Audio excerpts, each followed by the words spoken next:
Warrior football. True Warrior football. True Warrior football.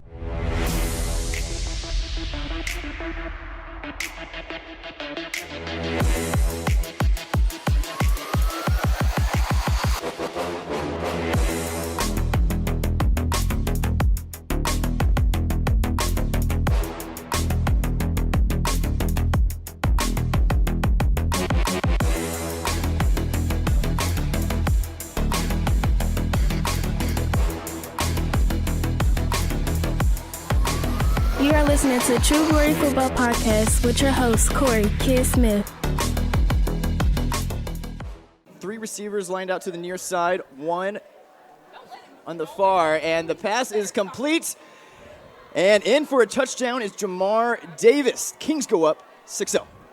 Well, I'll tell you, they kind of made that look elementary. You look at the great return to start it off. They started out with great field position, but great poise. And marched it right down for an opening drive. And sometimes that can take something out of your defense when you give up the very first one. But we'll see how they respond for this, and then certainly how Warren's offense can answer. Terrence Moore, the kicker for the King Crusaders, looking to make this a 7-0 ball game with 10:31 left in the first, and no good. And so this will remain. Athlete. And now Warren, still a chance to pick up another first down before pay dirt. But they won't need it. On the Wildcat, Edmond sneaks it in almost untouched, but he stays on his feet, and the Warriors have just tied this game. So it looks. Current score 12-8. Detroit ahead by 4. The pass is going to be no good. In fact, picked off in the end zone by the Warriors, and that 2-point conversion. Calls his receiver in motion. That's DeAndre Taylor. But it's Jackson that's going to keep it himself. Gets some extra yards on the play inside the 10, and he's still going. Look at that play all the way. Carries him into the end zone, and that's a Warren Central touchdown from the extra effort, Craig. What a great job here. And I know we're playing football, but I think that we would call that an assist in basketball. We'll see what the Warriors can do now on 3rd down and 5. Jackson rolls out to his left, gets the ball off. And that's going to be enough for a Warrior first down. Move the chains. I didn't get quite the eye on who.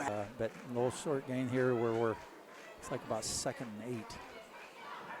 Fake handoff right there. He hits Harris on the stride, and Harris down the sideline, past the numbers, takes it from one 40-yard line to the other 40-yard line.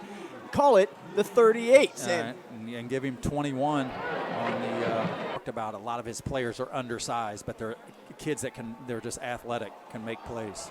Speaking of plays, Edmond made one right there. Moore lets it fly down the sideline, and Edmond comes up with a huge interception for the Warriors. Qualified. Exactly. Right. So get it all out right now. Got one deep. Jackson has the room. He has Walker, and Walker just walks right into the end zone for Warren Central's 3rd touchdown of the night. 42 yards to the house. Welcome to the end zone, Joe Walker. And once again, what a beautiful route as we see it right here. But watch how Jackson lays this ball in at the top of his route, right in stride. Just great job. And always threw that into double coverage. So give credit to Walker just going right by them. You know, talking about the poise of Jackson just a play ago, I mean, to stay in that pocket, really wait it out, and then air a beauty down the field to a separated Joe Walker. I didn't see Jackson out there at first. He was hiding behind some of his bigger colleagues out there.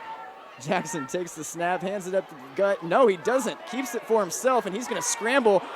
He's running for his life. Up the middle, being chased.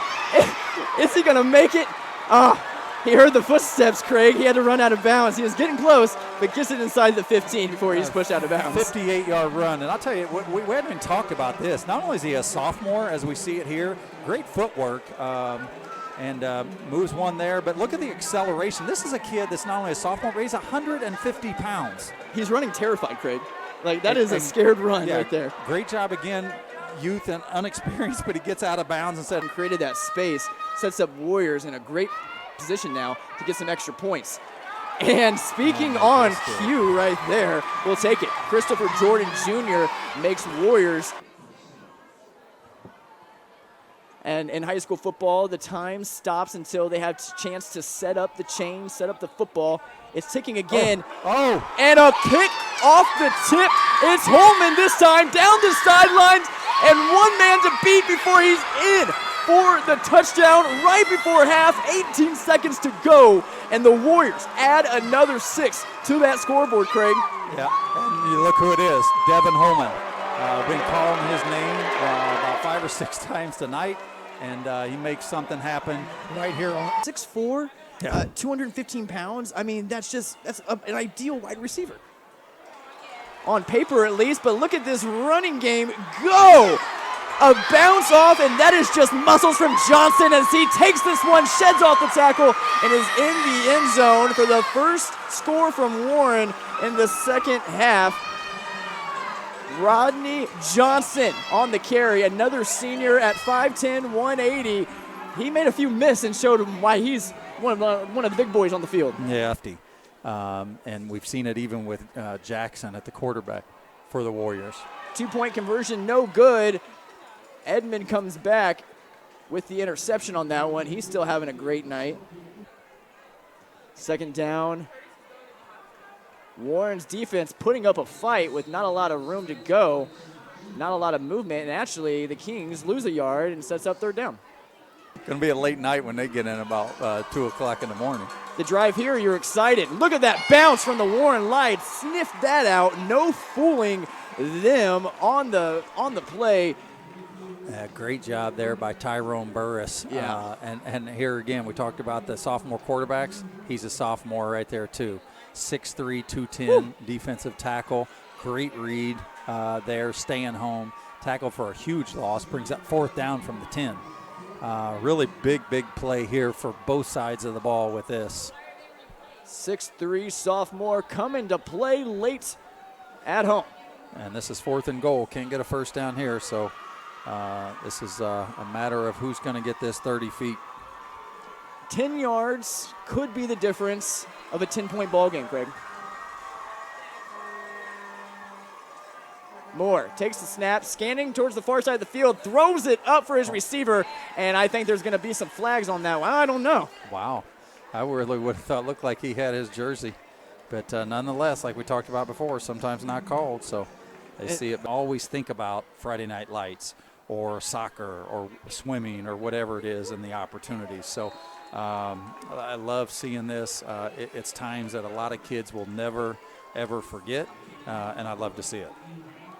Kind of shows why sports are sometimes. I started doing this. Wow. And okay. Thanks to Gary and Dennis, and it's been great. It's allowed me to stay connected to high school sports, student athletes, athletic directors, courts, and fields, and so it's been good. And it's been a great transition, and I loved it. As the clock winds out here, we love having you too, Craig. Yep. It's amazing. And the final time runs out. Clock hits 0 here at Warren Central High School. Final score, Warren Central Warriors 44, Detroit King Crusaders 26. Warren Central picks up their first win of the season, and they do it here at. What a time to be a Warrior Nation. It is a phenomenal time to be a Warrior. Like, just looking back at what we were able to accomplish, what we got done last Friday night is incredible. And you've already seen the highlights. And before I can really dive into the game, my thoughts about it, I have to speak with the star of the show. So here you go. All right. Huge hard fight game. Got to fix my hat here because, you know, we out here balling. And joining me right now is a guy that probably didn't, when he woke up this morning, he didn't know he was going to be in the position he was going to be in. But Keith Jackson, number 10, number 1 in our hearts tonight, man. Hey, huge game for you. First career start. Huge victory over the top team out of Michigan, Detroit King, MLK King. Huge victory for you, man. How you feeling? I'm feeling good. Feeling good right now? Yeah. Like, when you were told that you were going to be the guy today because you had to fill in because Jewel wasn't able to make it today, had an injury, late scratch, what were you thinking? I was like, I had to lock in. I started listening to music. I wasn't talking to nobody. I was just focused. So the game gets going, and like you're running through things, and like what's really with the game team are really like fast. This is a lot faster than the Avon a couple weeks ago. Yeah. It was faster. It was faster. So you get out there, we get a couple points. And really, when did you really feel like you were in the zone there? Like, after I got that first rushing touchdown. Okay. When everybody dragged me. When everybody pushed you in, the Reggie Bush push, I love that. That was a great play. That was a great play. That was really, that was something right there. When we got that, I saw the team, I saw everybody's energy on the sideline just boom. And it was like, man, we were hard to handle. You had a couple of plays out there, you kind of, I'm sure you wish you got back, but you know what? As a young quarterback, your sophomore, first career start against a team like that, you know, you gotta take what you can. You did great. Then you came back with a huge pass play to Joe. Run me through that play. What was going on that play that you saw? All right, so we ran Vegas switch. So we knew the safeties. We knew the safeties were going to bail out the side, and they seen the inside guy run out. So we knew Joe. We knew he was open on the inside when he was coming in and switching with him. So I dropped back, and we talked about it all week in practice, all that. So I dropped back, and I seen him open with just a little bit of space, and I put it out there. It's perfect. Prettiest ball. Hey, I'll be honest with you. There were two quarterbacks on the field tonight. And that was the best looking ball I saw any quarterback throw. Yeah, like, he was a good quarterback. Yeah, you know what? I talked to him too. What did he say to you? He just said, keep grinding, stay focused, you're young, and you got a big future ahead of you. And that's coming from a guy who's 4-year starter. So number 3 quarterback in the country. Exactly, one of the best in the country. Hey, you out there? They doubted him. Everybody doubted you, man. Like really, and how does this feel for you right now? Everybody talking to you, all your teammates and everything like that. And you come out the field and everybody's hugging. How you feel right now? I feel good. My adrenaline's up still there. Going? Like, yeah, I'm having a tough time sleeping tonight. It's up there. But hey, just make sure you get up in the morning for film, all right? Yeah, I'm gonna be up. Hey, I love what you brought tonight. I want to see you take the next step and do it all over again next week, all right? Yep. My man, all right. Hey, Keith Jackson, I'm very proud of you, man. Keith Jackson Jr., hey, player of the game, regardless of position, this guy right here, man, player of the game. Very happy for you. Thank you once again, Keith. Love what you did for us on Friday night. Let's get back into Friday night. And it's so crazy to think about what we were able to accomplish with everything that was going on. You had quarterback not being able to perform because of health issues, and Jewel, praying for you, get better, buddy. We love you out there. Kicker, Elijah Slyback, injured, not able to go fully, had to throw in a brand new kicker. A guy, like literally when I say brand new, I'm talking about you over there. Yeah, you can kick a ball? Good. Come here. Doing one of those type of situations with Julian Patton, bringing him on. And got my hats off to Coach Woolman, Coach Loyal. Those guys were phenomenal in getting him coached up, ready to go. And he did fairly well. Kicked off for us a bunch of times. Put the ball in the right place. His PATs were sharp. And you got to give it to a guy. First time being out there on the football field, and it was like, you know, he showed that he was meant to be there, which Julian, hats off to you, buddy. Very, very proud of you. And then Keith, oh my God, it's one thing, it truly is one thing to have a quarterback that's inexperienced. But to go from one quarterback that's inexperienced in one game to another quarterback that is more inexperienced than the quarterback that you had last week playing in the varsity game, And for that quarterback to come out there and lead the team the entire game. And really, in my eyes, when you look at, the type of play we got from the two quarterbacks that were on the field last Friday night, without a question, he outplayed Mr. Oregon, Dante Moore. And Dante had his stats and everything. I'm going to get to that in a moment. But when you look at what one player was able to do to get his team in the best possible way for them to win that game, without a doubt, it was Keith Jackson Jr. And I've known his father forever, and I can't imagine the feeling of watching your son perform at such a high level. And you're happy for him. You're on your pins and needles the whole time while you're trying to coach and everything like that. But just sitting there and watching your son lead the varsity offense, lead his team through a huge victory like that, it's got to be,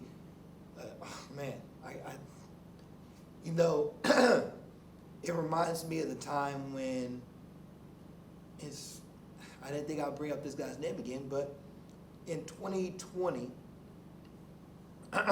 we were playing sectional opening game, first round, against North Central. Team that had beat us earlier in the season, 10-0. Beat us for the first time in over 20 years. And we had to make a switch at halftime for quarterback. I can't remember the reason why. I can't remember if Prince had got hurt, whatever. And so we put in Danny Tippett. And I knew Tippett was a very, very capable quarterback. I've been wanting to see him play varsity football all season, honestly. I said leading up to the season, I was like, look, if Daniel Tippett gets the opportunity to play varsity football for us as a starter in his sophomore year, he's going to take hold, and what I felt like at the time, he'll break every passing record we'll have.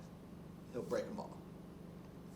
I just knew he was capable, but he didn't get the opportunity to. And then, second half against North Central, coaches come calling. And sure enough, he leads touchdown drive after touchdown drive. Gets us the playoff road victory, a touchdown pass to Therese Reed late in the fourth quarter, in a game where North Central had us down. And he came back, led us on a drive like that. And I remember after that game, I found his father and I hugged him, and I think we both cried because it's so passionate. Because both of us have been wanting to see his son do that. And I felt that same way this past Friday night when I was talking with Coach Jackson after the game, man. Just seeing the amount of pride he had in his son, it was truly, truly special. It's truly special. The touchdown pass to Joe, chef's kiss. Over double coverage. I mean, my guy from King lost his shoe, then did a tumble, and look, what we got on Friday night was something I need our team. Please, offense. Build on it. That second quarter, we scored 29 points in the second quarter alone, which was really the most points we had scored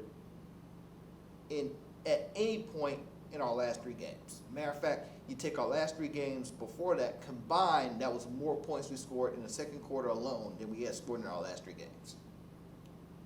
Overall, the 37 points that we scored in the whole first half were the most points we scored in the first half since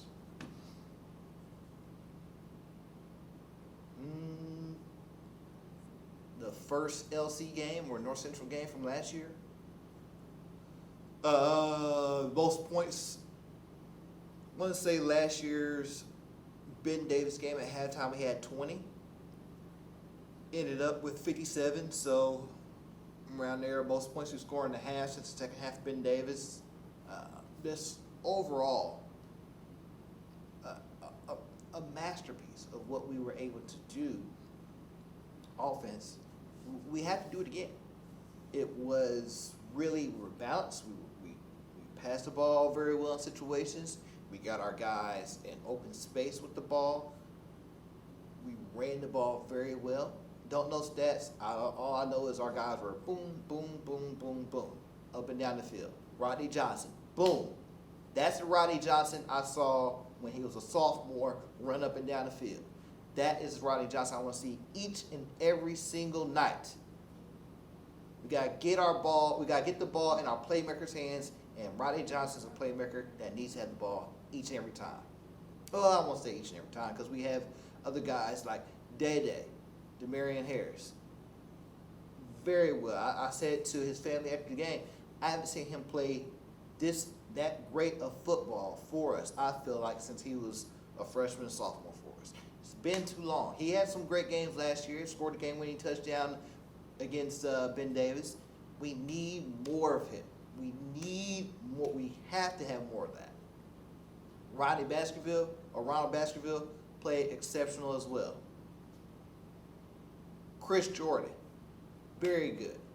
Chris Jordan pounding the ball in the red zone, getting his first touchdown of the season. We got to get more of it. Offensive line blocked well.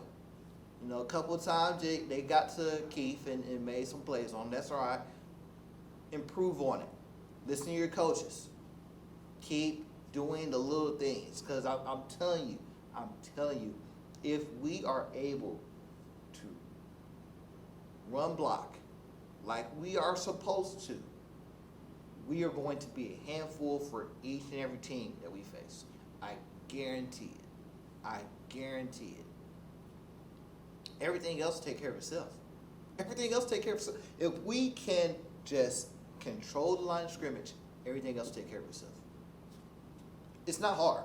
It really isn't hard, honestly.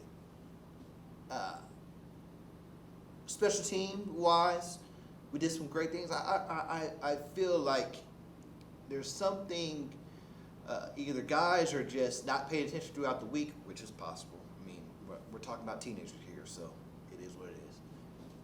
Or this guys aren't paying attention during the game. We have to be better when it comes time for special teams units to be ready, to be on the field, to execute. I think this is the second week in a row we had confusion about who's supposed to be where, who's out there, why aren't you there? It's too much. It's too much. We drill this stuff, we practice it. Be ready. Be ready. It's not that hard. It truly is not that hard. Hey, it's 3rd and 5 and offense is getting ready to punt. Punt team, get ready. Boom. All right, go. Hey, we just scored a touchdown. Hey, PAT. Okay, now we're kicking off. Kickoff team. All right, so now we're getting the ball. KOR, it's not that hard. Be ready. The little things, folks. I told you guys this last week. The little things are what determines so many games. It will get you beat. It will get you beat. If you aren't out there when you need to be out there for PAT, and because you weren't out there and nobody knew you weren't out there, and your spot is wide open for somebody to come through and make a block on a kick, and that kick can be the point that we need to win, gotta be smarter, gotta be better than that. Listen to your coaches. Coaches are teaching. I'm seeing it. Coaches are coaching them up. I'm loving it. I'm loving it. Gotta do better. Another phase area we gotta do better in. Way too many penalties the first 2 weeks of the season. Way too many penalties. Way too many. Way too many. This way Way too many. I would probably say the first 2 games total, we have over 200 yards of penalties. That is far too much. Far too much. Gotta cut that down. Gotta cut that down. Gotta cut that down. And lastly, from Friday night, the defense. My God. Oh, man. You know, it's very interesting. I posted a video and pictures of a roll of tape. And on the tape, it has lines on it. 10 of them. For the 10 stops that we had against King. And when Coach Tussey came back, I asked him, say, hey, who's going to be doing the stops for you? He looked me dead in the eye and said, you are. It's like, man, I'm not going to get out of that. But I'm glad it's fallen back on me because I've had so many great times over the years doing the stops. And if you've known me for the program for a while, it started in 2004, and I don't know why. I don't even think we did it before, but for some reason he wanted to track stops, and that job fell on me. So I had a tape, roll of tape, marker in my pocket, Sharpie, whatever. Every time defense got a stop, turnover, made them punt, whatever. Stop. Boom, boom, boom. Our goal, defensive goal every game is 8 stops. Every single game, 8 stops. You get 8 stops, you have a great chance to win the game. Against Center Grove, we had 7. Needed 2 more. Need 2 more. This week, we had 10. That's all we had. And I'm back doing it now. And I have the rolls of tape from most of the years I was doing them. I still have them. And because most of these guys know from the old days, they know that like they couldn't wait to go, hey kid, man, come on, I'm missing some stops over here. So I come through, bang, bang, bang, bang, bang. All right, we good. Guys love that. Guys love to compete for something like that. They want to get that goal. And Friday night, guys, hey kid, man, come on. I'm missing some stops. Come on, man. Where we going? We on 7 now? Come on, man. We gotta get 8. Oh, we got 9 now. Come on now. Come on with it. And that last 10, man. That last 10. When you get to 10, it's very, very special. Very special. Especially on an offense that was led by that guy. An offense that could put up points. And they had a lot of yardage. Their Twitter feed, King's Twitter feed, said they had like 381 on 17 or 35 completions.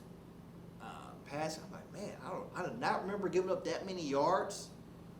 They dinged and dunked us a lot, but 381, like I'm thinking maybe 250, somewhere around there. I mean, on his first drive, he went 3 for 3.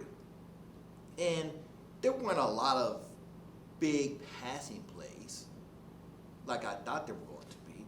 Just little stuff. And maybe it's their first game. They were still figuring out some things. I thought they were being very conservative with us on Friday night. I thought they were being very conservative with us. Either that or they just, didn't want to roll out their big guns or whatever, because this is an exhibition game to them. They still are favored to win state in Michigan. They don't want to put everything that they have into beating us, which I understand as well. But 381, I did not see. But it's funny. They had all that yardage, but still, we held them to 3 scores. We picked them off 4 times. One of those picks was ran back by my man Devin Holman, the first defensive touchdown of the year, pick 6. Straight is boom. As soon as he As soon as he catches the ball, I see it, and like, oh, this is house call. He's gone. I'm running down the sideline with him. If you see the film, I'm running down the sideline with him. But then I remember, oh, I gotta get the red belt, which is now performing me to get it to players. And so I turn around, hit stop, go towards it, get him the belt when he comes off the field, and the crowd is going nuts. I loved it. Absolutely loved it. Absolutely loved it. It was seeing our guys just being happy and celebrating like that. It's been too long. It's been too long. Not since Ben Davis. Yeah, we won one more game after that, beat Pike. Pike is not our competition. I've said this before. If you're new to the show, hello, thank you for coming, watching, subscribe, share it with your friends. If you're new here, Warren Central is a program that was built on beating a certain group of teams. Ben Davis, Carmel, Center Grove. Yeah, it's great to beat the Lawrence schools. It's great to beat North Central. It's great to beat Pike. But just beating those schools is not what's going to get you to the top level. Getting to the top level, you have to beat 3 schools: Center Grove, Carmel, and Ben Davis. Really, the school I want to beat more than anybody is Ben Davis. Because you're beating Ben Davis consistently, a team that's very much like you, then you are in a good place. Now, there's other schools out there that you're going to face that are talented. I'm sure we may come up against a school like a Brownsburg or a HSC or a Westfield, maybe Cathedral. Now, 6A, we may come across them. We will cross that river when we get to it. But yes, beating those schools is what makes you an elite program.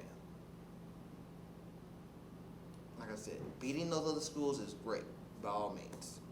But if you aren't performing and being competitive and winning those games against those other schools, the top of the top, the schools that consistently are competing for state championships, what are you doing?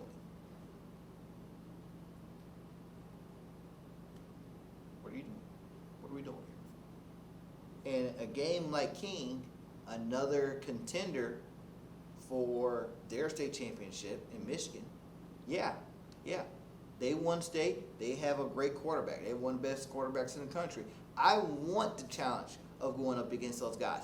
I need the challenge of going up against those guys because I want to be where those guys just came from. I want it. And I love the fact that our players love the challenge of that. Like I said, last week, people were saying, oh man, we're going to lose by 20. It's the best quarterback in the country. We ain't never seen anything like this. These guys are going to run up and down the field on us. Say we're going to get beat by 20 points. 20 points! We were up 25 at half. Won by 18. That's what happens when people doubt. When people doubt the Warriors. Like I said last week on last week's show, I saw what we did against Center Grove, and I said, you know what, this team is bound for a turning point. It's right there in front of us. We had to take it. We had to just take it for ourselves because nobody else is going to give it to us. We had to take it. We had to take it. That's what we did. I'm sure when they wrote it in here, they didn't think, oh man, this dude's going to pass all over these guys. They didn't think that he was going to get picked off 4 times. 2 in the end zone that were 2-point conversions. Another one by Josiah Edmonds and Devin Holman's pick 6. They definitely didn't think they were going to have that. Game isn't played on paper. It's played between those white lines. picked him off more times on last Friday night than they had interceptions. Than he had interceptions all last season. Our defense came to play. Just all around great job by so many guys. Damian Shaklin made some big plays. Tyrone Burris Jr. made some great plays. Lee Alexander is a monster, a certified monster out there. And he is playing like he's wanting to be seen as one of the great linebackers in program history, right up there with the other greats, right up there with the Chris Grahams, the Andre Hatches, the Andre Nicholses, the Jamie Arnolds, the Nick Temples, the Tim Kimbroughs. He wants to be with those guys, and by all means, he's earned it. Being a 4-year starter in this program, he's earned it. Matter of fact, I shouldn't really be surprised. I mean, like I said, he's just a 4-year starter. I would be surprised if he wasn't making those plays as a 4-year starter. Then I would be surprised. But we're not talking about that. That's not the case. The case is right now, Lee's putting himself in a great position to be, well, you know what, I'm not even going to go to that award yet. I'm not even going to go there yet. But he's putting himself in a great position to be considered one of those greats, like what I just said. Like one of those guys. Catrell Moss as well. Christian Hastings, one of those type of great linebackers in program history that people look back on and say, man, that dude was phenomenal. Phenomenal. Brandon Allman, Corey Terrell, phenomenal. Jordan Wallace, phenomenal. All these guys, linebackers, legends. Lee Alexander is putting himself right there with them. But Lee Alexander is wanting more. Devin Holman is wanting more. Those guys that are seniors, they're out there, they're wanting more. And more is what we have in front of us. Because our season is really just beginning. It's really just beginning. We have so much in front of us. We have, of course, this North Central game coming up. And they got some talent. They're 0-2. But they got a wide receiver going to Purdue. He's not David Bell, but he's still going to Purdue. So he's gotta be fairly good. But we come out and play, and we come out and do our job. And play Warren Central football, it won't matter. And we have 6-7 more weeks of the season left before we get to the playoffs, and then that's when we'll really turn things up a notch. Because I'm telling you, once this team gets rolling, watch out. I said a couple years ago, we were like a boat going through rough seas, up and down, up and down. You know, we had some moments where we kind of, came out the rough sea, and it was back up and down again.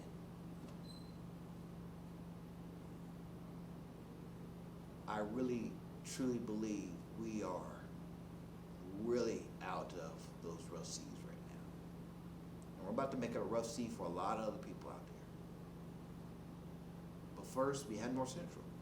And another thing, we lost, to end the season, we lost 3 consecutive away games.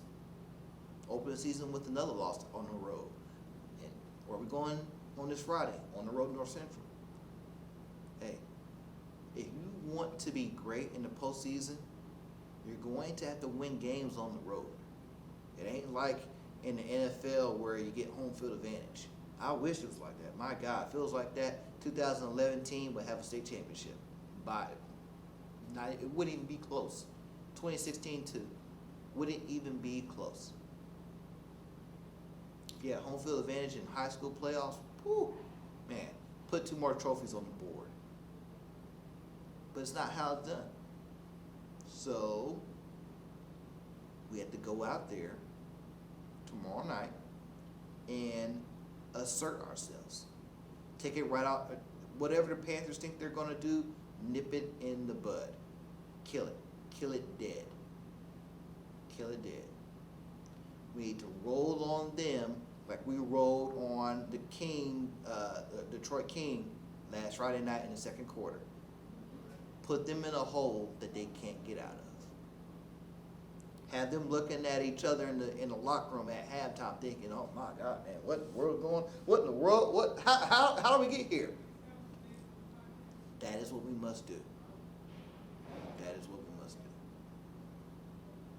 But, like I said, defensively, Friday night was phenomenal. Jordan Barlow played exceptional well. Paris, first time I've mentioned you on the show, keep it up. Young guy, my young guys out there just putting in the work. Putting in that work on the field. Shout out to the coaches, shout out to Coach Jones, Coach Harley, Coach Moore, coaching those guys up. Of course, I can talk about Coach Temple and Coach Clark, Coach Woolman, Coach Akers, and of course Coach Touch. I can talk about those guys all day, every day.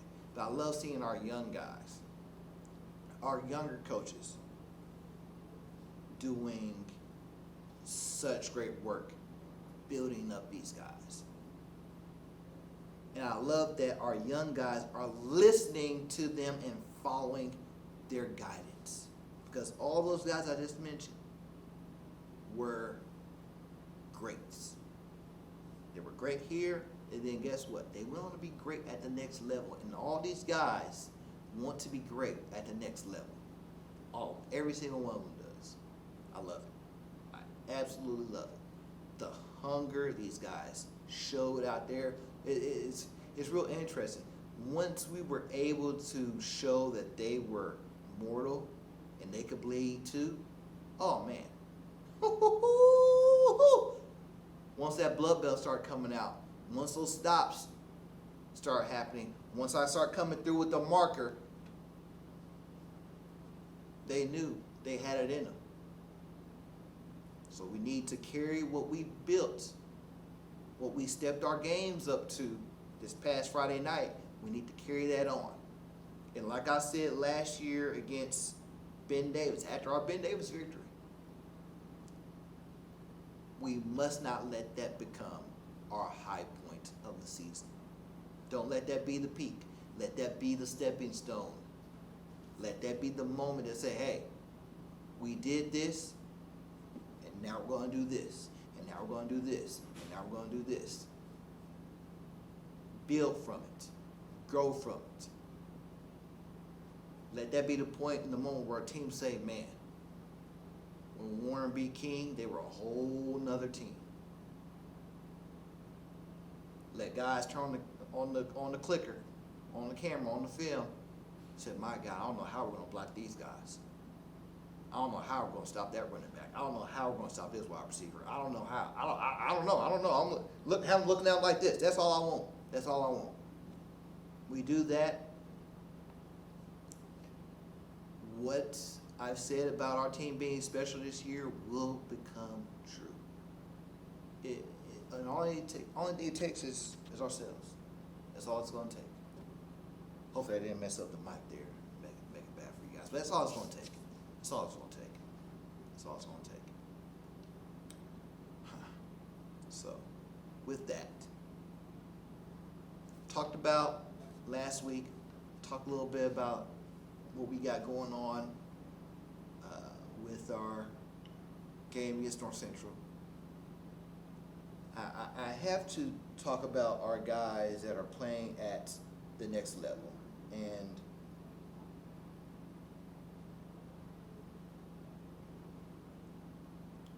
you know, college football it's not right around the corner, it's here. Big time college football games start tonight. Well, if you're watching this, well, it started today. And I got to talk about our guys at the next level. And the first guy to talk about is none other than my brother, Michael Tutte. Like a brother. Close to the brother. As close to the brother I've had than anybody. You know, helped raised this boy, picked him up from school. They're like, that's my guy. Michael Tutsi is probably going to leave college after this season, and he'll be the most accomplished from a team standpoint, and he has some great accolades himself. From a team aspect, probably the most accomplished player at the next level in Warren Central history. Already a four-time national champion, working his way towards a fifth. And just last year alone, in 2021, he didn't play just one football season. He played two. Played 2 full football seasons in a calendar year. And first one in the spring season, they came up short against Sam Houston State, who would go on to win the national championship. The next year in the fall, they won it back. Beat the brakes off of, I think it was Montana. That game wasn't even close. Matter of fact, I don't think he even played in the second half. It wasn't even close. And he's just been named he's just been named captain again. He was captain last year on the team. He's returning captain this year. Preseason all-conference selection, preseason all-American, rated as one of the top 25 players in all of SCS, I believe. Definitely one of the 3 best safeties in all of SCS coming up this year. He's a playmaker, a ball hawk. He makes plays all over the place. He's going to go down as one of the top 10 best tacklers in NDSU history. And the Bison love him up there. Absolutely love him. And he's loved it. He's spent some great times up there and won some huge games for him with his play alone. So I love that he has the opportunity to win a 5th national championship, which would be unprecedented. Just think about that. 5. You've been in college for 6 years. You won 5 national championships. That's what he's going for. So best of luck to him, right there. Let's see here. My guy, Ramir Elliott, doesn't get talked about nearly enough. Is when he left here, he stayed committed to Southern Illinois. Some schools came late to him. He's like, no, these guys wanted me. I'm gonna roll with them, and I love that. He's entering his 4th year with the Salukis. He was a big factor for the team last year, helped them make the SCF playoffs, and he's looking to take his game to the next level. Had some health issues last couple of years. He had a surgery on his wrist last season, and I won't say there was some concussion stuff, but he's looking to bounce back from all that. So best of luck to you, Ramir. Next, my man, Julius Brents, Kansas State. Okay. First player in program history, our program's history, to play in the Big 12. Doing some phenomenal things for the Wildcats last year. He was Big 12 honorable mention. He enters this season as a player that's on the Jim Thorpe Award watch list. Jim Thorpe Award is an award that's given to the best collegiate defensive back in all of college football. So he's on that watch list. I want to say he was, preseason all Big 12 as well. So, he's going to do some big things for them for this year. Last year he had his first interception with the Wildcats against Oklahoma. I'm not exactly sure which Oklahoma quarterback he picked off. I think both of them transferred, though, so it don't really matter names there. And played big for them in their win against LSU, in their Texas Bowl win against them, and they smacked LSU. It's ugly.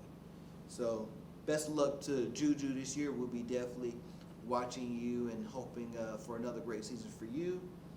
And his former teammate, Justin Britt, offensive lineman at the University of Iowa. Justin has been a big-time player for the Hawkeyes since he's been there. I want to say this is his 4th season. 4th year there. Started a few games last year. Injuries came about, but he's looking to bounce back and have another great season for the Hawkeyes. I think they could be the dark horse to win the Big Ten West this year. don't really trust Nebraska, especially after what I saw from Nebraska last week. Definitely don't trust them. So definitely think Iowa is in the driver's seat to win the Big Ten West. So best of luck to Justin and his Hawkeyes. And let's see here. My man. Oh, we got to go to Ball State. We got two guys at Ball State, Dean Tate, DeJuan Eccles. Dean's been there for, I think, 3 years now. He's just finally get the opportunity to play. He has some red shirt, had to sit out, transfer as well. But I'm definitely believing Dean's going to be a big-time player for the Cardinals. And DeJuan Eccles came in early to Ball State. He's been there since, I want to say, January. And hopefully he is working his way. And hopefully he's a contributor to the Cardinals in a huge way this year. Don't know if he's going to get redshirted or not, but definitely will keep you guys up to date on his progression out there. So best luck to both of those guys out there. And let's see here. Grand Valley State. Therese Reed and DeMarcus Brown. DeMarcus wide receiver, Therese Reed defensive back. Therese last year was redshirted, which is great for him. Ended up being the defensive scout team player of the year for the Lakers up there. DeMarcus, I want to say this is DeMarcus' second or third year there in the program. He's looking to do some great things as well with the team. Let's see here. And they were 10-2 last season. They went to Division II playoffs, lost a tough one to Ferris State, who went on to win the Division II national championship. So they are looking to build off of what they did successfully last year, and best luck to both those guys. Marquise Cross, Tiffin. Marquise was a great defensive lineman for us and Coach Clark, the brother of Dwayne Brown, offensive line coach here with us now. Did some great things when he was here with us. And at Tiffin, he's been, I can't really get into much because I'll try to look at their stats from the last couple of years. There's nothing to show. So, but I have to give my man Marquise some love.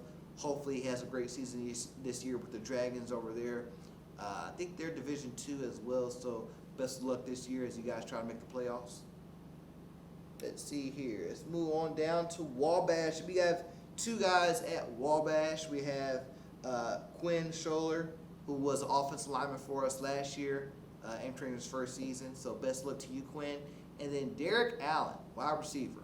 And Derek is going on his third season because he was the same class as DeMarcus Brown. And Derek last year just had a phenomenal season. If it wasn't for David Bell doing all the crazy stuff that David Bell did last year at Purdue, Derek Allen would have been the best wide receiver that we would have had at college, but it is what it is.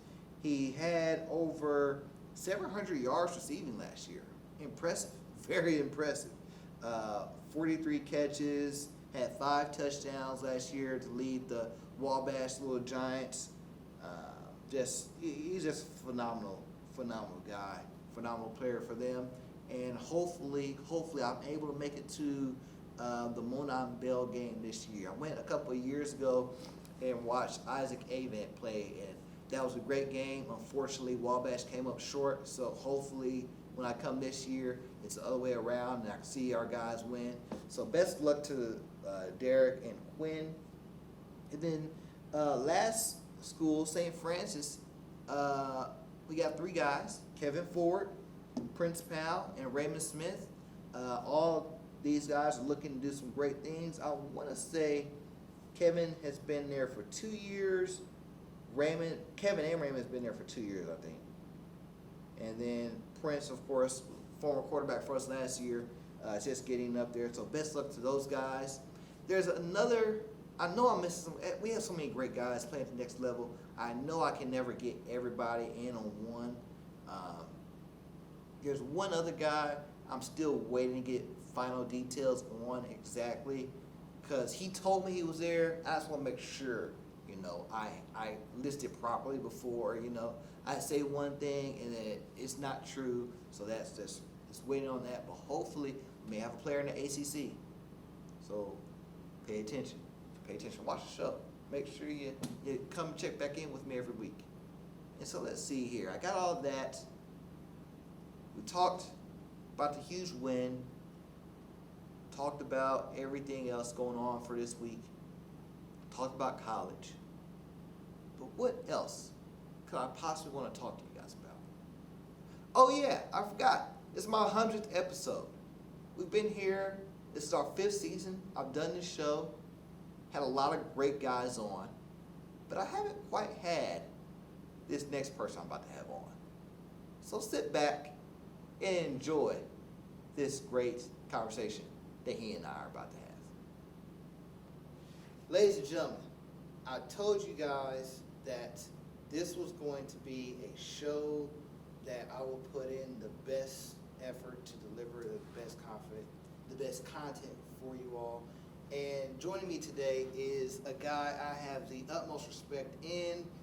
And as I'm introducing him to you guys, check out this video promo reel for you right here.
see the man, you saw the video. He is none other than Dexter Taylor, okay, who was one of the most electric players in program history, probably the best dual threat quarterback in the history of Indiana, in my opinion. My opinion matters the most. He was also the first MIC quarterback to win back-to-back state titles in 2004 and 2005, and really into this past 2 seasons was the only quarterback to do so at the top level until Senator Groves Jackson broke or tied the record with you, I should say. And Dexter, welcome to the show. I know we've been doing the show for 4 or 5 seasons now. I did not expect for it to take this long to have you on, but I'm glad to have you here nonetheless, man. It's a pleasure and an honor to have you here. You are truly, truly one of my favorite players. I talk about you all the time, so I'm glad to have you here on the set with us. Man, I appreciate the warm welcome, man. Man, all it took was a text. You hit me up, shot you back a call the other night, and let's get going, man. I love that you and I and a lot of our teammates are still so close, because it really, playing football here at Warren is special, more special than other places, I would say. I've always said this and always felt this way, that when you have a certain bond with guys, especially when you've been in the trenches and you've been through battles together and you've been at those heights where you've also seen, you really, the bond truly becomes so special and unique. You really do become brothers with guys. And that's what I know you feel that with a lot of other guys. I feel that with you guys as well. So it's really great to be able to just reach out to you and bring you on for, a special episode like this for me. Yeah, man. What we built here back, I want to say, 2002 all the way to 06. It was special. It truly was. And I think, we all had common goals. We had shared interests, and the blood, sweat, and tears that we put in, for lack of better terms, really ultimately just kind of gelled us closer and closer. And, I still share a group chat with, I want to say, about 18 of us? True. One group chat. We've got a very intense, fantasy football, league as well. We still blaze each other. But, we talk about, every now and then we're reminiscing about when we was in the TV studio and, cutting up ain't the word. Doing the state champ shuffle and stuff like that. State champ shuffle, smacking donuts off tables and, going on 38th Street, putting on shows. And those were the times. Yeah, good times. So, I'm looking forward to, what the show has to come, and definitely looking forward to the next lifetime that we'll spend with each other and continue to create these memories. We have our, each summer we have our annual bros family kickball reunion where we barbecue, everybody brings food, but, the goal of that is to, bring each other's families close together so that we can all grow and, at least have those shared experiences together as we continue to, age like fine wine. I love it, man. It has been very good. It seems like every year it happens. I'll always happen to miss it. My niece's birthday is like, it's always that same weekend that you guys have it. And we're usually going to Terre Haute, recently going out to Brownsburg or Westfield now. It's always something that we're doing. So hopefully I'll be able to join in those moments. It's been a long time since I've been. Great time though, I will say. Great fun. But let's get into the meat of things, bro. Like, when everybody last saw you in the program, we were finishing off a 3-peat state championship. You in that game had 3 rushing touchdowns, 1 other passing touchdown. You would go on to become the school's second overall Mr. Football, okay? 2,000-yard rusher. Then you would have like close to 1,000 passing, maybe. I don't know. I can't remember the passing numbers. But back then, we did a lot more. If we were passing the ball a lot, we was in problems, man. Because, with us, if we was pounding that ball with our offensive line, with you, and with that guy holding the rock behind you, number 4, okay, we didn't need to pass. But, what we did back then was so special. What was it like for you being the signal caller in those big games for 2 years in a row? What was it like for you in that experience? It was magical. I used to say it all the time, pre-game, let's go out here and put on a show. And, that was, the purpose, man. All the work that we would put in, literally Sunday through Thursday, all the work we put in the off-season, grinding with Clayton, those 6 a.m. workouts, 5 a.m. workouts, like, once it got to Friday, man, it was, I'm not saying that it was easy by any means, but it was fun. Wasn't stressed, and I was dealing with a lot of stuff off the field. So, that was my outlet, just to go out there and, read defenses, read the 3 technique, read the 1 technique, read the DN, just make good decisions, try to put our team in a position so that we could keep ripping off these W's and making history. So I remember coming into my junior year, it was an article the Indy Star published, and that was the same summer that I was diagnosed with ulcerative colitis. As I was competing for a starting job, but it talked about how many big shoes we had to fill since Dez's crew, they had Class 04, which was Phenomenal. yeah, couldn't use a better word. So definitely big shoes to fill, but I took that as a knock, and coming into that season, come game one, I remember it's time, and having to compete with Matt Upshaw, Brandon Ballinger. No knock on those guys because I respect them to the utmost, but I always felt like as a undersized black quarterback who is knocked for not being the strength of being a passer, which when people think of quarterbacks they don't think of a Dexter Taylor type of guy.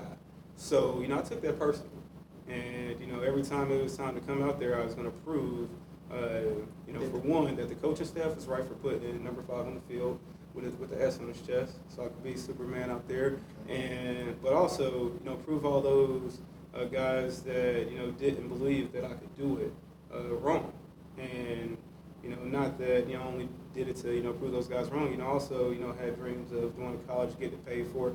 At the time, I was going on HBCU tours with Miss Bush over spring break, so I wanted to go to a HBCU. Indiana wasn't recruited as the state is recruited now. So we used to literally have to grind, and I remember jumping the whip with J.O. or Jake and the rest of the crew when we're driving to each of these camps just to get some type of exposure, and didn't have any offers or anything like that. So also had to prove to those college recruiters and coaches that I could play at a high level week in, week out in one of the best conferences in the country.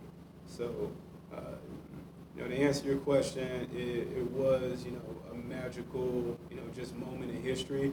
I doubt it will ever be done. Had K-Dub stayed around, I truly believe that Warren would have ripped off more than four state championships in a row. It was all kind of talent, but it just kind of ended at the 4-peat, and the rest is history. You say something that's very interesting right there, because the way recruiting is right now in Central Indiana, of course, social media is such much of a bigger thing than what it was when you and I were in school, but it really, recruiting didn't blow up, I feel like, in Central Indiana until guys like Desmond Tardy and Chris Graham before us in our class, and then it started to steamroll. Okay, these Warren Central guys got some talent over here. Let's go take a look at them, and then all of a sudden, boom, all these big-time schools start coming in, looking at our guys, and I feel like really what you guys were able to do out there on the field helped so many generations of players after us. Not just here at our school, but I feel like, I hate to say it, we brought a lot of eyes to other schools, and helped some of their guys get recruited as well. Absolutely. I remember my time when I was coaching at Carmel and I was working with Central Indiana recruiters. There was a recruiter from Wisconsin that I remember, and he was talking about how Central Indiana used to be a spot that guys didn't want to recruit, but come those years in the early 2010s, it was one of the hot spots, one of the best top 8 places in the country to recruit. You have a school every 15 to 20 minutes around the 465 loop, and you're going to be able to find great talent. In which guys like just paying it forward to guys like David Bell and the Juju Brents of the world, when they came through, and now they're also matching their talent on the field. In the classroom, they're putting up 3.5, 3.7s, so that helped change the perception of the quality of players that could be recruited out of Warren Central. Because some schools, they would skip, the Notre Dames and the Stanfords, they weren't coming into, Warren Central on the east side just because of, this perception. But, when you got guys like D. Bell, breaking that stigma, and then going on to be an All-American in the Power 5 up at Purdue, then it breaks that stigma, and guys are wondering, hold on, what's going over there? And, it's some secret sauce on the east side that I still think is, thriving. I think our sophomore class right now, I think that's a, really special class. And we got some seniors right now that will go on to do very big things. So just, love to see, what we were able to do back then for that to just get built upon nowadays. And, these guys, they'll continue to build it on, and, for those guys coming up in the next, 5 to 10 years as well. It's very interesting you said that some schools would overlook us, because I remember Darren was telling me about, his recruitment for Virginia Tech. He was solid. And it wasn't until after he rushed for 50, 60 touchdowns that a school like Ohio State and Notre Dame came calling. And it was like, well, we weren't exactly sure about it. Like, come on now. I've been that guy since I was a sophomore. You saw what I did last year, so you knew what I was capable of. And then on top of that, I've committed to play at Virginia Tech, which is no like community college. You gotta be good academically to get into a program like that. But it's sad that places like that exist. But I'm glad there are other places that took a great opportunity to get some of our guys and make the best of it. Cincinnati has gotten a ton of our kids. Ball State gotten a ton of our kids and done phenomenal with them since you guys' time, and since our time, I should say. And I look forward to seeing all of our guys. You got a guy just committed, Lee Alexander, committed to play at Naval Academy. It's huge. My guy Joe Walker is committed to play at Western Michigan. It's going to be a Bronco. We got guys out there that are taking the opportunity to go away and expose themselves to different things that, honestly, 20 years ago, the opportunity may not have been there for them. So, that's really great for them. So, moving on, okay, so we talked about your experiences. I have to ask you about junior year, okay? You talked about the issues you were having, ulcerative colitis. How were you able to really overcome that, to really be such a huge player for us? I could just look up, man. The man above, God. Without him and a great supporting cast of, family and friends, just rooting for me. Not sure. I was getting, my medicine didn't work. I would still flare up, really around August. I would be in the hospital a couple weeks, lose 15 to 20 pounds. So all the hard work I would put in, gaining weight and getting stronger, bigger, stronger, faster, that kind of be thrown out the window. So, but, with that pain, kind of like, Jay-Z's new verse and God did. Okay. The pain from the outside, it helped me inside, this drive. And, that drive, once I was healthy enough and was cleared by doctors to get back on the field, excuse my language, nothing was going to stop me at that time.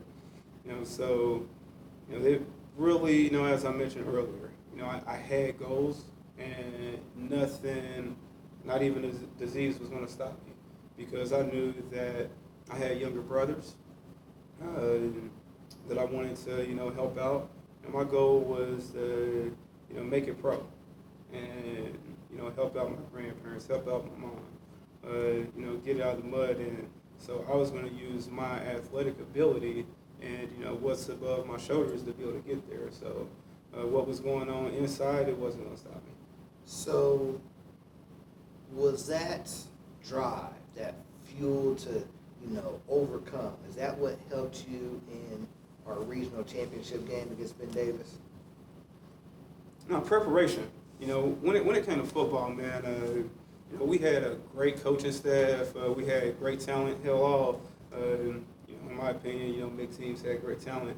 But the work that we would put in the off season, they say the more work that you put in, the more that you're going to get out. So, yeah, it was different. The reason that a lot of programs, I'm looking, right at the camera, the reason a lot of programs right now are doing these winter workouts, that they're doing these off-season programs, that started here.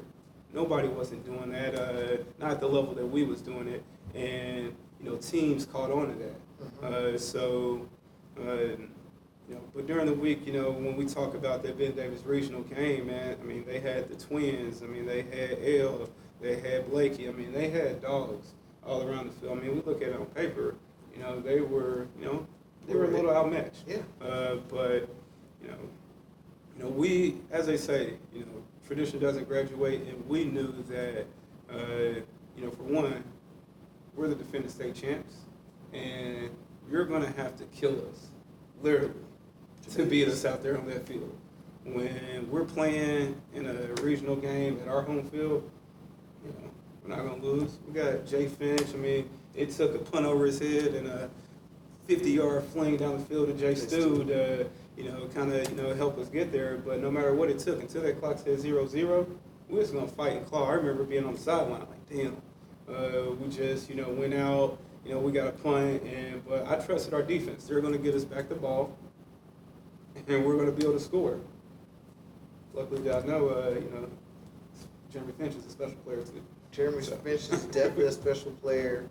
I just sit there and I remember the regional game in particular because, I've talked about that game several times on the show, and I said that that's probably the one game within our run that was probably the toughest to overcome for us to win. We're going up against our rival. Last 3 games against them have been tough, and we're down, and you come out, make the great connection with Josh Bailey twice. We score a touchdown on one, get down on one on another. Darren Evans punches it in. We end up holding on for the victory, and I just remember the celebration, the sheer joy. It's a moment that I'll never forget. And it's just the vibe in the locker room afterwards, man, was just crazy. It was like Club Dub C on a whole another level. Like the guys in the locker room this past Friday night where they celebrate and have a good time after the win against King. Look, I can tell you right now, it wasn't nothing compared on what was happening in that locker room, how crazy we were celebrating in there. Hey, that was lit. Yeah, man. When you play Ben Davis in the regionals, that regional game circle. Mm-hmm. You get out of regionals, you got a good darn old chance to go to the state championship. Correct. And I remember my freshman year being in the stands watching regional game against Ben Davis. Field terribles, field conditions terrible, cold, terrible. I was freezing. Yeah, November, cold, Tundra. Man, it was. Felt like we was in Lambeau. Oh my God! And I remember, right, and with Dez after that game, and feeling that pain inside that vehicle. That like, man, I don't want to feel that. And they won it the next year, their senior year. But I had a flashback when we went, and when we had to get the ball back to the defense or had a punt, and I was like, man. No, we will, I don't know, it's like, the man above working. What is written, it can't be stopped. And so it was a special one. And after that, man, going on to, what was it, Columbus North? No, we played Avon. Oh, yeah. I'm thinking of senior year. It was Columbus North. And then Snyder. And in the Fort Wayne Snyder game, I put the play in the video here. Of course, your state record that can't be broken, touchdown pass to Josh Bailey was incredible there on the one. That's always a play that gets talked about. But I think a play that really gets overlooked now when people look back at that game, your touchdown pass, or a touchdown run, but you were tossing the ball or pitching the ball to Sadell Moss, our guy. Yep, All right, run me through that play, how much you remember and how you were able to really make such an incredible play happen. Okay, so I remember that play. We were on the left hash, or middle left. It was the play, the call was 12 coming out. So, 12 is a triple option to the right. I want to say they ran like a 4-4. So I knew that their DNs, they're crashing hard All game. All game. And I used to play a game with DNs. We can dive into that too. But, I would give a lot to get them crashing hard. Because if you don't crash hard on Darren, he's running through that tackle. Oh. So once I get them crashing hard, I can pull. And I knew that I was, going to be keyed on after by the outside guy. So he comes to me hard. So I step off and pitch. And, one thing, Coach Burton taught us when we pitch, and we worked in the offseason with towels when we couldn't use footballs. And we would pitch, and I would step off. So as I pitched and stepped off to avoid contact, he wasn't able to, catch the ball. So, and it took a lucky bounce, and I ran right to it, picked it up, scooped it in, and walked in the end zone with my J's on. And with the J's on, just about to say with the 12s, with the, I think the taxis, right? The taxis, man, black and white, them originals. That's before they was called the taxis, but we ain't gonna go there. What I think is crazy when you look back at the play, it really, because if Sadell is able to catch the ball, He walks in. I think he gets tackled. I think he gets tackled, and it was 3 options, or really 2 options on that play. He was either going to catch the ball and get tackled, or what happened, it was going to be a fumble, and those guys were going to recover. But a third option, I don't know how exactly those 2 guys from Snyder didn't recover the ball, and it just, by the grace of God, bounces right towards you. It's the S on the chest, man. And you just, all right, I'm just going to, hey, you don't want this, you don't want this, you don't want this, I'll take it, I guess, church money on the floor, man, I guess I got to pick it up. Man, like I said, man, we got to put on shows. And we that got a lot you of did. fans in the crowd going crazy. They painted up and everything. Yes. So, we didn't come down there. We came down there for one reason. That's to leave it with blue on. Okay. Oh, man. And so, great memories, of course. And you've been, since your time here, you played 1 season at Tulsa, then you transferred to what I think is one of the most underrated colleges for Warren guys, Western Kentucky. And you had to sit out for, I think you sat out for a year, and then you were able to play your first game. You played your first game at a little bit of a quarterback at Virginia Tech.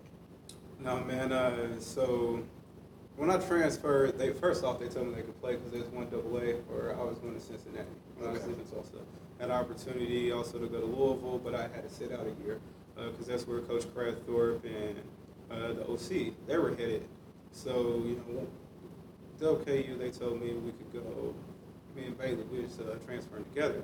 I didn't know he was transferring, but we came in, they told us I had to sit out. I'm like, whoa.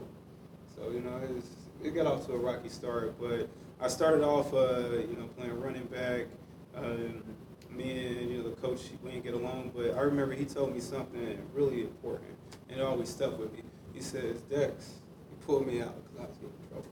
He was like, Dex, you got to stop being so reactive. You got to be proactive. And that stuck with me. So eventually, that bounce around position to position, and I'm at receiver. I still got the ulcerative colitis thing going on, so I remember moving to quarterback. I get a call. It wasn't a call. I walk in the receiver room with Coach West, and I sit down. I'm ready. This game week, we got VTech.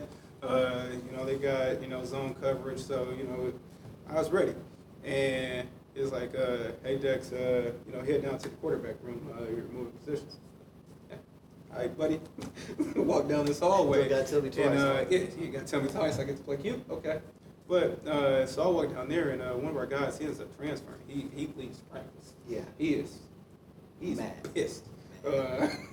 So I actually talked about a situation where last week where a guy, literally, I'm talking about him, he literally left practice. Nobody knew what happened, and he was starting quarterback. He'd been starting quarterback for a year and a half. Mm-hmm. It's up and poof, gone.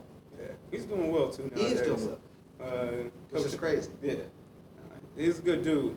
But I still bear in the depth chart. So we get to VTech. Long story short, and I didn't plan on playing much, but I was prepared. I was ready to go. I had a package, option package, probably ran a couple passes and everything. And first play of the game. Well, first off, if you've never been to VTech, you have to experience a game at VTech. So they play Metallica in the intro before they come on the field, and 100,000 fans with their keys standing up. Metallica's going crazy. So it kept going until kickoff. We get the ball.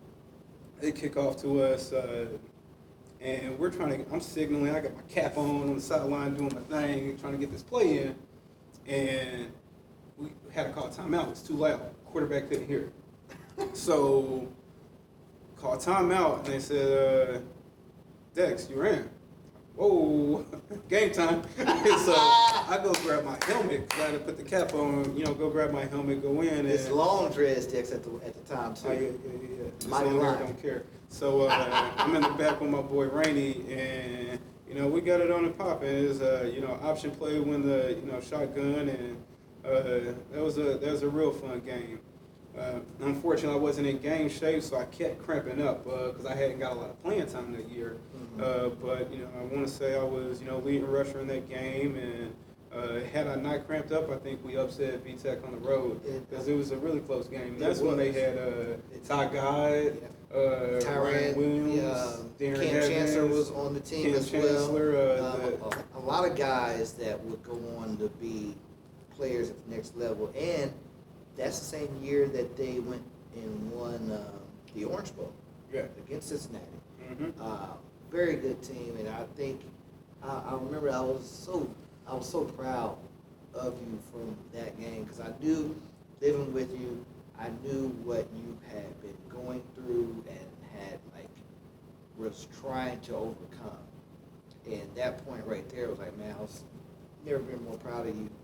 And so you've carried yourself to be so much more than what people think of when they think of a jock, ex-football player and stuff like that. What you're doing now as a admin at a school, tell everybody about what's going on with you right now. Okay, so currently I'm a school director / principal at Paramount Brookside. We're one of 4 campuses, which will soon be 6 campuses. But we're the top academic school in Marion County. Wow. Our academics, in terms of state assessments, we rival Carmel and Brownsburg. So, background story how I got to Paramount. I remember I was working at Carmel directly after coaching and working at Carmel directly after college, and I was training the former principal's son from when he was like 5-6 years old. And we would work out 6-7 a.m. in the morning, all the way around the clock, but train 3-4 times a week. And he would always tell me about the school called Paramount. Says, how they're doing great things for underprivileged kids right there in the hood. So I'm like, man, I ain't want to hear that. They ain't really doing that. So didn't believe him. Long story short, I left Carmel, got into what I thought was my dream job as a national scout and recruiting coordinator, helping connect families with colleges. My son Jackson, he wanted me. He was crying one time. I remember I was at a Charlotte Rivals camp with Justin Fields. He was like the keynote player there, big time player, high school guy. And I remember he was crying and he was like, "Man, Daddy, I want you to come home. When you coming home?" I was like, "I got a couple more days." So, I was about to start traveling more with that gig. So I was like, man, let me, look into getting back into the school system. Because I did miss, we're working with kids on a day-to-day basis and in an in-person setting. So took a leap of faith, went over, and, at the time I'm thinking the younger I'm able to reach these kids, the bigger impact I'll be able to have on them. Because one thing that I learned, one of the many things I learned while at Carmel was, students were set up with success due to, just high academic and behavioral expectations. There was a culture of success. There was a culture of high expectations that, the standard is here. I get that. Not just on the field, but also in the classroom and everything that they did. Plus, they gave them the resources to get it done. And, when I, at Paramount, that's what we do. We're going to give our kids, a fighting shot. We're not going to make excuses for them. Am I ignorant to the lives and the homes that these kids come from? No, I came from a similar background. But what is the dopest thing is when you get, a staff and parents and kids all on the same page, and you're all swimming in the same direction. And the life outcomes of these kids' life trajectories are going to change. Making sure that our kids are reading proficiently by the 3rd grade. During the pandemic, we weren't immune from the pandemic. I mean, that's Everybody got affected by it. Worldwide. However, we're still putting up, top scores in Marion County, number 1 to be exact, when it came to our 3rd grade reading proficiencies and iRead. So, what we're doing there, I can't even say that we're building something special, because it's already built. It's a system, similar like the Patriots, and The Paramount Way. Paramount Way.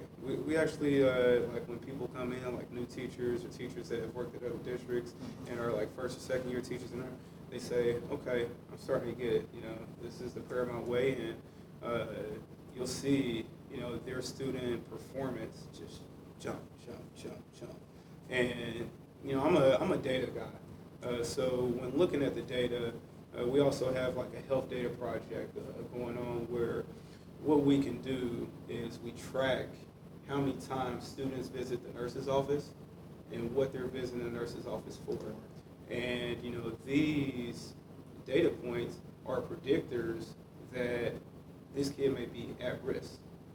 And a student, they can go to the nurse's office how many times in a week? You think? 2 to 3 times maybe.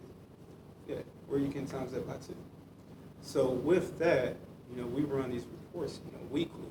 So it's week 1, week 2 of the school year, I can tell that this kid is at risk before we give them any benchmark tests.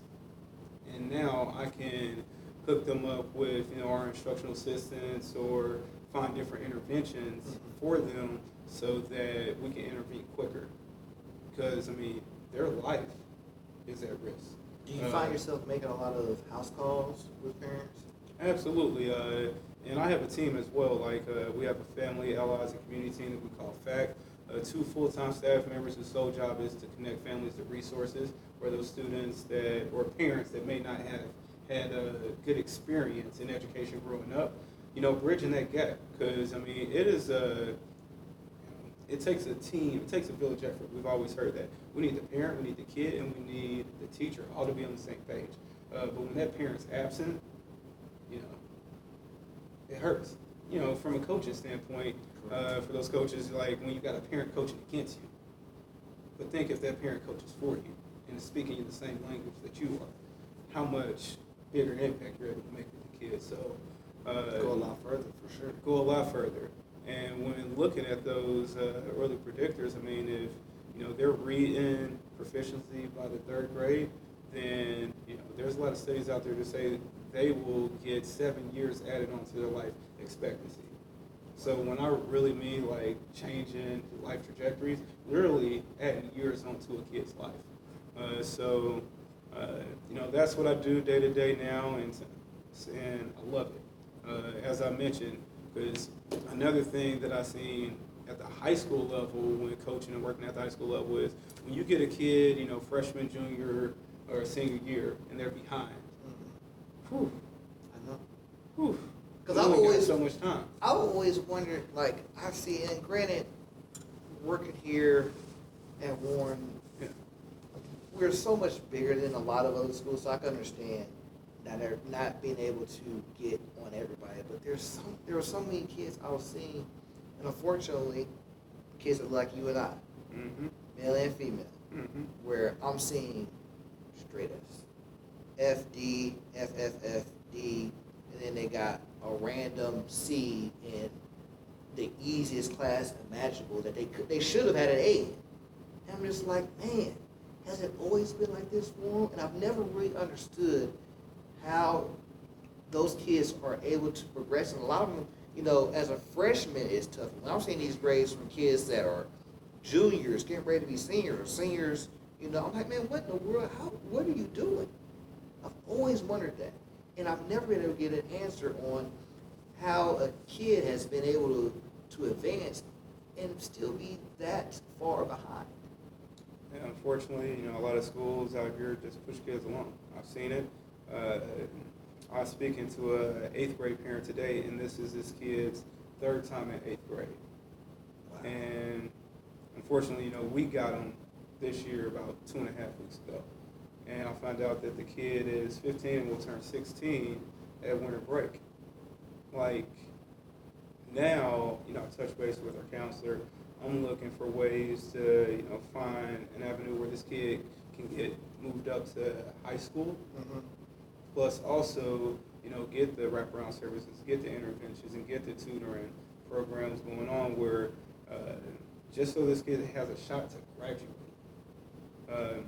But to answer your point, like I've also seen kids, you know, come to us when we get them.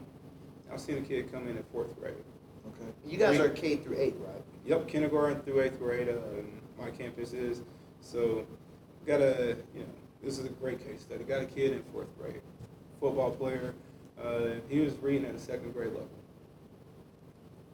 Fast forward 4 or 5 years, now he just graduated at grade level last year, playing freshman ball at Cathedral. Thriving. Now this kid, kind of how I mentioned about, you know, Jujus and D-Bells, like where their athletic ability on the field matches what they're doing in the classroom. He's right there now. But, you know, it did take, you know, a good handful of years to get him caught up. It took that kid to commit, it took the parent, and it took teachers that believed in him that, you know, wasn't going to let him just, you know, shut down when, because kids shut down when they're not engaged or when they don't understand something, or they act out and misbehave. That's when those disruptive behaviors occur, when kids aren't engaged or they don't understand the material. So we have this, you know, program that we call the recovery program, where, you know, if a teacher has a kid that's shutting down or may be disruptive, you know, a teacher can pick up the walkie, call recovery, tell her to recovery, go for recovery. In less than 60 seconds, you're going to get a mentor, cool guy or gal that's going to come pick that student up, not emotionally, remove them from that classroom setting, and that allows that teacher and the other 20-some students to continue working and doing amazing things in the classroom, but allow that kid to get their needs met and get them with a counselor that can unpack to get down to the social, emotional, or to the root causes of what's at play. With the licensed teacher in that classroom that can work with that student one-on-one or in small groups. And that's not a consequence because that kid's acting out. Mm-hmm. We're going to give him a consequence because he don't know. For one, if he can't read, how are you going to solve he's in math, he's struggling. You know, how do you add up the two? How he's going to solve a word problem? He's going to read the word problem and understand that something and means add to that. He's going to understand that? No. I get that. So we have to give them the supports so that they can be successful. And unfortunately, and not that a lot of schools, you know, I'm not talking down on schools or anything like that, because I believe if you're an educator right now, you're working your tail off. Oh, for sure. Working your tail off. But it can be done smart. Are there, you said getting resources and stuff like that for your students. Is that one of the bigger challenges that you have now, or are there a lot of resources widely available to help a wide range of students out there? Yeah, the resources are available, and fortunately, we have an amazing, what we call, it's like our central office, we call our navigation team. Okay. They help us navigate these resources. And so if I need, you know, a certain resource, you know, I can make a call, and 9 times out of 10 it's going to get done. Yeah. I mean, there's, not sure if you're aware, but, you know, back, and this is, you know, not getting into politics or anything like that, but when Trump got in office, remember Betsy DeVos, Secretary of Education. She cut, I want to say, $8 or $9 trillion worth of funding from education. And the first thing she does, mind blowing. You're gonna to make cuts. You're gonna cut in education. So Bill Gates and Warren Buffett and their wives came together and made this deal that's called the Pledge, where some of the most wealthy people, billionaires in the world, pledged to give away half their wealth before they pass away. Well, some of those philanthropists thought, let's give our money to education, where they just cut a lot of this money. And so we have this group called the Mind Trust, and they're big in being innovative and giving schools the proper resources that we need to be successful. So to get that money or whatever's right there in that, do you have to like send away a form? Is there a number you would call? Say, hey, I need da da da da for this amount of kids or something like that. Is it a tough process to get into that as well? I wouldn't say it's a tough process. Wouldn't say it's an easy process. It's just a process in which that the Mind Trust isn't the only group. There's a lot of grants out there, and when you just got to apply for them, you got to know when to apply. You got to apply early, and you got to be dogmatic about it. For example, we applied for a one-time grant and got approved for it, and we built a planetarium in the school. Wow. So when we're grinding students on reading, writing, and math, that's the meat and potatoes of what we do. But once a quarter, they're going in the planetarium in our time and space discovery center and having a more hands-on learning experience. That's going to be engaging. That's going to draw kids in. We got to make education sexy, baby. We got that farm out back with chicken, goats, and bees. That's going to attract families. That's going to keep kids engaged. I was with the educator earlier today, and she was talking about how the assembly lines have changed over decades. How much has education changed over decades? Not nearly enough. I'll say that much. That's very interesting. Very interesting. You've been doing that for what, 6 years now? Yes, entering my 6th year. Just finished my first decade in education. Looking forward to the next. You ever thought you'd be in it, did you? I didn't, which brings me to a good point that I would like to make to any student athletes that are in high school or in college that are interested in coaching one day. So I knew eventually, I would want to coach and want to give back that way. But no one ever told me to major in education. So coming out of Marion, I got a corporate communications major. I felt like communicating was a weakness of mine. So I majored in it to sharpen my weakness. But, I had to, once I wanted to coach, I didn't have a license. I wasn't a teacher, certified teacher or anything. So I had to start off as an instructional assistant. Now, like I said, when I was growing up, the reason I was doing this was to help my family. So being an instructional assistant, and no diss, I did it for about 4 years or so at Carmel before they offered me a teaching position. Shout out to Mr. Williams for seeing that in me. But please major, get you a meaningful degree. If you want to coach, go into education so you can come out and you can make a salary instead of hourly. We got to work smarter, fellas and ladies.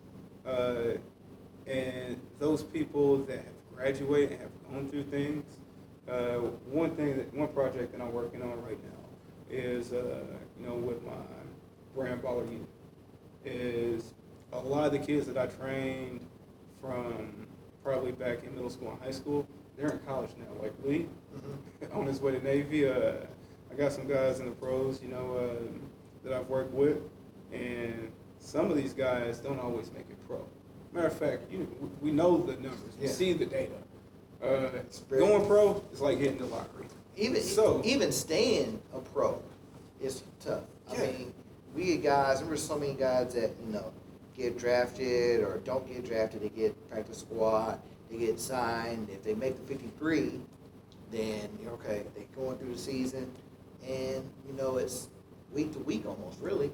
How you gonna be. Even some guys can sign big deal contracts. They could be out in 2 years. Right. So let's get these meaningful degrees. I remember one of my roommates at Tulsa, he was majoring in something I can't even pronounce with engineering. And I remember when I transferred to Western, I went into, I ain't gonna name drop nobody, but I went to my academic officer's office, and I'm looking at what I wanted to major in. I wanted to do something engineer or something. Okay. He pushed me. He said, "You probably won't have enough time for that." Guy looks like you and I too, across the desk. So I'm thinking he's the pro, he's the professional, he's my academic advisor, so I'm gonna follow him. His lead. Came out making hourly money. Working a second job at North Face at the mall, just so that I could live a decent life after spending 4 or 5 years in college. Where if I'd have majored in engineering, I could have came out making 70, 80 to 6 figures. And we can accelerate a lot of our student athletes' career trajectories if only we were able to push them in the right programs. Do you think he pushed you away from that because he knew you was a football player and that possibly the time you needed to do that degree and what you were doing playing football just weren't going to match? Conflict for interest for him, right? He's hired, he's the athletic or the football academic advisor. So, is he worried about advising kids for what's going to be best for them or what's going to be best for the program? That's the question that needs to be asked. I can't answer. I'm not him. But I know what I want to do. I want to that. help those that come from poverty get out of poverty. You're not getting out of poverty making $15, $16, $17 an hour. Okay? We have to be more intentional with the information that we're feeding these kids as adults. We're the pros. We have experience. So let's not lead them astray. Let's not go through the motions in our conversations and interactions with them. Let's give them game, and it's up for them to do something with it. That's very smart. It's the reason why you're one of my guys, man. I can't let you get out of here, Dexter, before I gotta ask you about a couple of players, and we can end it though. Yeah. A couple of players and people. Tell me what comes to your mind when I say these names. J.O., Jason Ayigua, your center. He's a natural. He's just gifted. He just gets it. He was just born. Guys are just born with it. He's one of those. Not saying he doesn't put the work in. One of the hardest workers I know. Intelligent, kind. He's just all around. He's a 10 out of 10. When I think of all the great players I've come across in the program, I think he's probably the best leader I've ever been around. Absolutely. It was when J.O. talked, like Dexter coached right, yeah. So that's what it was. Pretty much, yeah. Beidus, Josh Beidus. That's my guy, man. Another special person to me. We spent a lot of time at Western as roommates and everything. He's his own person. Always has been. Can't talk about our stories. Oh, of course. I get that. This is a family show. But no, seriously, he just had his little boy, man. He's raising a family down there in Nashville, doing great things, man. And we kick it. We talk on the phone here and there. So I'm one of those guys. I'm not gonna always just text you. I'm gonna pick up my phone. I'm gonna call you. I want to talk to you. See how you doing. So somebody's trying to get with you now. It's right. It's right. It's all good, man. Another person, offensive lineman, really two of these guys. Big B, Brian Beeler, and Big Bro, Jacob McGuire. Man, the O-line was like my body parts, man. I felt in touch. Man, walking to the line, those guys in front of me, you felt untouchable. What they say, one article, I believe our senior year or junior year, I'm not sure I've slept since then, But our line was bigger than the Colts. Bigger than the Colts. Yeah. For a couple of years, we were bigger than the Colts, actually. So with that, I mean, I only say that to say like those guys are just bigger than life in real life, not just on the field. Beeler, he's running a successful his own business. He's being about money and doing very well. And Jacob McLaurin, I mean that's a brother to me. Holds a very special place in my heart. He's one of the most. He's rare. People like Jake are rare. I've seen him do a full 360, not once, not twice, but maybe 3 times in life. And you just don't see that, where people have that type of discipline to change who they are as a person for the betterment of the people around them. So I've seen him do that. He has such a beautiful soul, beautiful family. I love, anytime I talk to Jake, I can't help but have a smile. Because he's freaking hilarious too. That he is. Him and Chris Edison are 2 of the funniest people I've ever been around in my entire life. I remember, oh my God, I wish there was film of this I had. There when Jake did the, it was like a team special we did at Western in the team room. Do you remember this? Where Jake was the MC?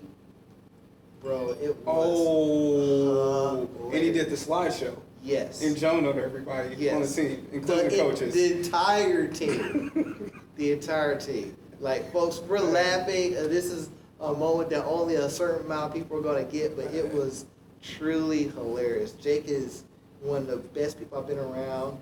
You want to talk to him about so much. Talk to him about football. You talk to him about life going on with your family. Talk to him about spiritual things as well. He delivers. He's great. I love him. Shout out to you, big bro. Last 2 people. Coach Burton, Coach Wright, K-Dub. Coach Burton. Last time I ran into Coach Burton was we were running to each other in the mornings working out at Brandsburg. Okay. 5 a.m., 6 a.m. He's very talented, just smart. In my opinion, he should have been a head coach here. I feel like he was overlooked plenty times. He was behind a lot of the special things that we were doing on offense, and he's a dude. He can golf, he can hoop, he can play football. Super obviously, athletic. like athleticism underrated. He's one man can jump. He defies, all that. But he truly helped me, fine tune my craft at quarterback in high school, and that competitiveness. He would bring it out of us. People thought that being a quarterback was easy here. We probably worked harder than any other group. Seriously. We just had fun doing it, so it wasn't perceived that way. Got it. Coach Wright, he's the GOAT, times 10, times 100. I think it's so hard for people to understand that they didn't coach with him or play under him and stuff like that. And what he brought to our program is so much bigger than the game of football. He helped me out tremendously. He's helped you out tremendously. And just, the things, the lives he's touched outside of just in the lines of football is I can't put, even I still have a hard time bringing words to it. Like, anytime I talk to him is great. Yes, he's the instrumental catalyst in my life. Seriously. Like, a lot of people may not know, when I was, because I signed to the Air Force Academy. I was number 1 player on the recruiting board. I didn't want to go, but he and Coach DeBerry got me interested in at least doing a visit there. I fell in love with the place. It was just different. Plus, it's going to be play quarterback. But which was key. Yeah, wanted to touch the ball. But when they dropped me, I found this out after spring break. We just got back from Daytona Beach with some of the guys that you named. We just got back and had a blast, and I'm thinking this is like one of the last hurrahs, and I get a call walking out of the comments from Air Force that they had to take my scholarship because of my disease. Wow. Like, that's probably the first time that I cried as a young man. And I remember, like, dang, like I worked all this, put all this work in, and now I don't have a place, a college to call home. And it's what, April? Yeah, it's way past signing period. Yeah, so that's done with. So, long story short, he came back because he had went to Tulsa. Yeah. He was at Union. Yeah, he was by at then. Union. Because he left right after we won our senior year. Yeah. Yeah, so that was December, January.